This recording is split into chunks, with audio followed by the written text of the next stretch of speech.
Il y a des histoires que les grands récits préfèrent oublier.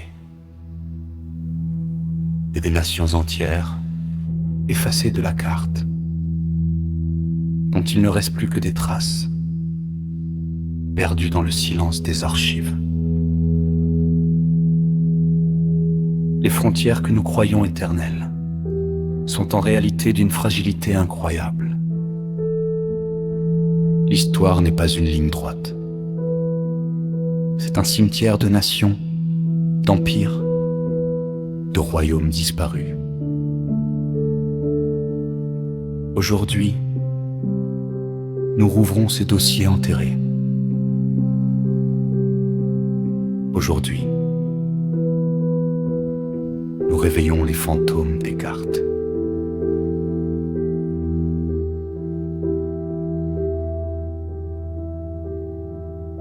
Il y a des histoires que les grands récits, ils préfèrent oublier.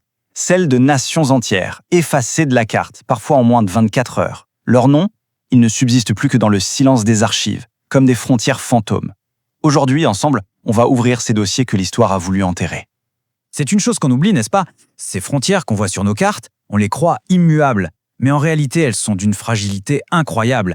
L'histoire, au fond, ce n'est pas une belle ligne droite qui progresse. Non, c'est plutôt un cimetière de nations, d'empires, de royaumes, dont on a parfois même oublié le nom. Alors, la vraie question, c'est comment ça se passe concrètement? Comment un pays peut-il tout simplement disparaître? Est-ce que c'est un long déclin, une agonie ou une chute brutale, en un claquement de doigts? Une conquête, une annexion ou quelque chose de plus complexe, un suicide politique forcé? Pour le comprendre, il faut oser ouvrir des dossiers que le temps a presque totalement scellés. Notre premier dossier, il nous plonge directement au cœur d'une Europe qui retient son souffle, une Europe au bord du gouffre. Nous sommes en mars 1938. À cet instant précis, l'Autriche est encore une nation souveraine, indépendante. Mais dans quelques heures à peine, elle ne sera plus qu'un souvenir. Et tout va se jouer en moins de 48 heures. Imaginez, le 11 mars au matin, l'ultimatum allemand tombe, sec, brutal. La pression devient tout simplement intenable. Le soir même, le chancelier démissionne, le gouvernement autrichien s'effondre.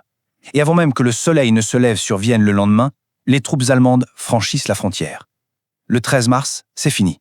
Le destin de l'Autriche est scellé. La nation n'existe plus. Je cède à la force. Ces quelques mots, prononcés à la radio par le chancelier Schuschnigg, c'est un aveu terrible d'impuissance. Ce n'est pas le discours d'un général après une bataille perdue, non. C'est bien pire. C'est la voix d'un homme qui se rend face à une menace écrasante, sans même qu'un seul coup de feu n'ait été tiré. C'est en quelque sorte l'épitaphe d'une nation abandonnée de tous. Et si on devait résumer ces tragédies en un seul chiffre, ce serait celui-ci. 0. 0. C'est le nombre d'interventions des autres puissances, le nombre de protestations concrètes de la communauté internationale. Face à l'agression, le monde a regardé ailleurs. L'Autriche était seule. Son sort était jeté. Le contraste est saisissant. D'un côté, une nation souveraine au cœur de l'Europe, avec son histoire, sa culture. De l'autre, du jour au lendemain, elle est réduite à une simple province du Reich, l'Ostmark. Même son nom, Autriche, est banni. Comme si on voulait effacer jusqu'à son souvenir. Maintenant, remontons le temps. 20 ans plus tôt. On est à la sortie de la Première Guerre mondiale. Et une autre nation s'apprête à disparaître, dans des circonstances tout aussi brutales, mais beaucoup plus méconnues. Bienvenue dans le dossier du royaume du Monténégro. Pour comprendre, il faut s'imaginer l'ambiance de l'époque. C'est la fin de la Grande Guerre, un mélange de victoire et de chaos total. Le Monténégro, allié des Serbes, sort du conflit, libre, mais exsangue.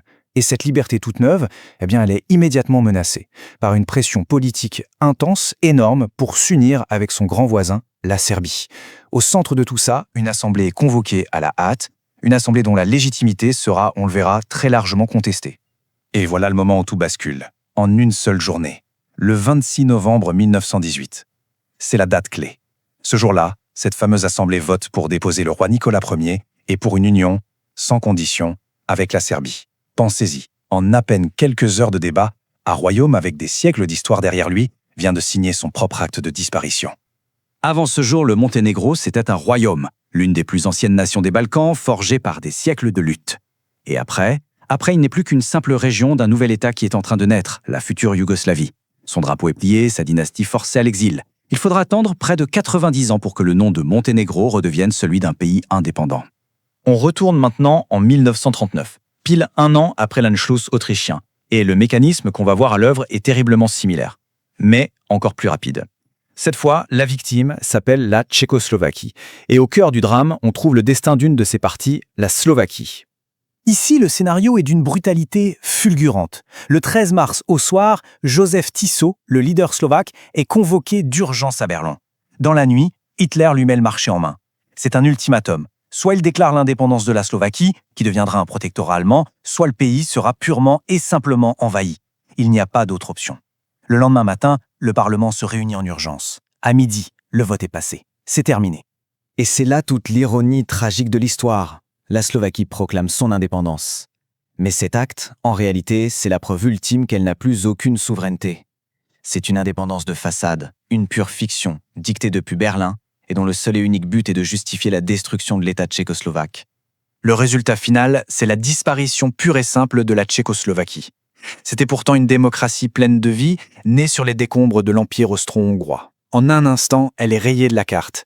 La Bohémie-Moravie est annexée. Et la Slovaquie, eh bien, elle n'est plus qu'un État satellite, un pion sur l'échiquier allemand. Alors, on a vu ces 3 histoires. 3 cas distincts, et pourtant, on y décèle un schéma terriblement similaire. Une sorte de mécanique bien huilée qui permet d'effacer une nation en quelques heures. C'est le moment de décortiquer ça, de faire l'anatomie d'une extinction. Parce qu'au fond, la disparition d'un État, c'est quoi? C'est bien plus qu'un territoire qui change de couleur sur une carte. C'est ce moment précis, ce point de bascule, où une nation perd complètement le contrôle de son propre destin. C'est le moment où sa voix s'éteint, où ses institutions ne répondent plus, où ses lois sont balayées par un simple acte de force, souvent déguisé en acte juridique. Et on voit émerger un véritable mode opératoire, en 4 temps. Étape 1, la pression externe. Une menace militaire, diplomatique, mais toujours écrasante. Étape 2, la coercition interne. On trouve ou on crée des acteurs locaux pour légitimer la prise de contrôle de l'intérieur. Étape 3, cruciale, l'acte juridique. Un vote, un traité, le coup de tampon officiel qui formalise la fin. Et enfin, étape 4, l'annexion, l'absorption. Le territoire est avalé. C'est chirurgical. Et c'est implacable. Mais ce qui est le plus frappant dans tout ça, c'est la vitesse. Regardez, 48 heures pour l'Autriche, 24 petites heures pour le Monténégro, et à peine 12 heures pour la Slovaquie, entre le moment de l'ultimatum et le vote final. On ne parle pas de déclin ici, on parle d'effondrement, d'implosion orchestrée avec une efficacité absolument redoutable.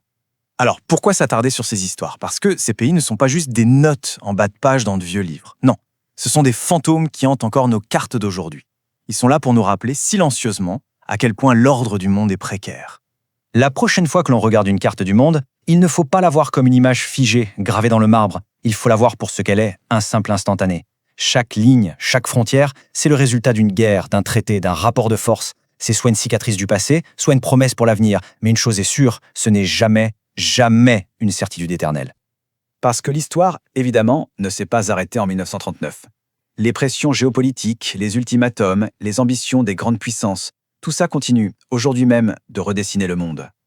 Alors la vraie question, ce n'est pas de savoir si d'autres nations disparaîtront un jour, mais plutôt lesquelles. Et parmi toutes ces frontières que nous pensons solides, éternelles, lesquelles ne sont en réalité qu'en sursis.